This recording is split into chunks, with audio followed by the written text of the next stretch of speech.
Bonjour et bienvenue pour notre troisième séance pour apprendre à raconter l'histoire de Click et Clock. Alors nous avons déjà vu dans les deux premières séances que l'histoire pouvait se découper en 4 étapes.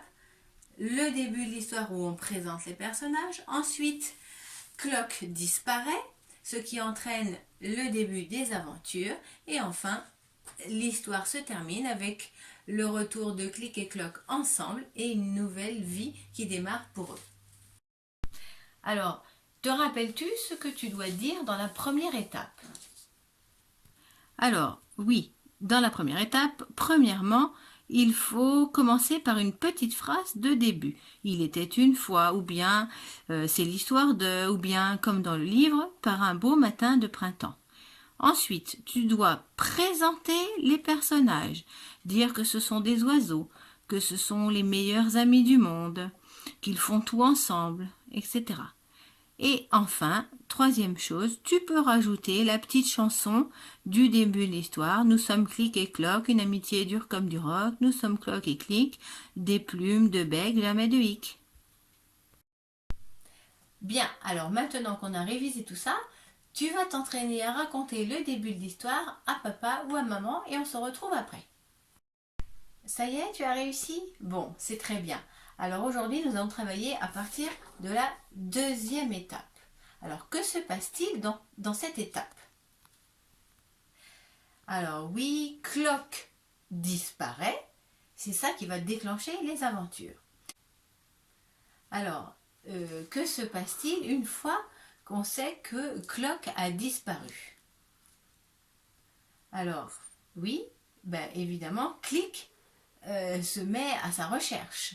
Et alors, il va rencontrer différents animaux. Te rappelles-tu qui rencontre Click?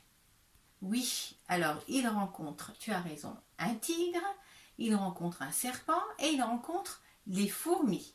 Et que disent les fourmis? Eh oui, les fourmis sont étonnées de voir Click sans Clock. Elles lui disent nous ne te croyons pas, tu n'es pas Clock, tu n'es pas Click. On ne voit jamais Click sans Clock, ni Clock sans Click. Qui es-tu? Et à ce moment-là, que répond Click? Eh oui, il répond que même sans Clock, il est Click. Mais comment se sent-il dans cette étape? Eh oui, dans cette étape, forcément, Click est triste. Le temps passe lentement pour lui. Il est désespéré sans Clock. Et enfin, dernière chose, que dit Click à chaque fois qu'il rencontre les différents animaux? Eh oui, il leur dit « Avez-vous vu Clock? Avez-vous vu Clock ?» Alors, récapitulons.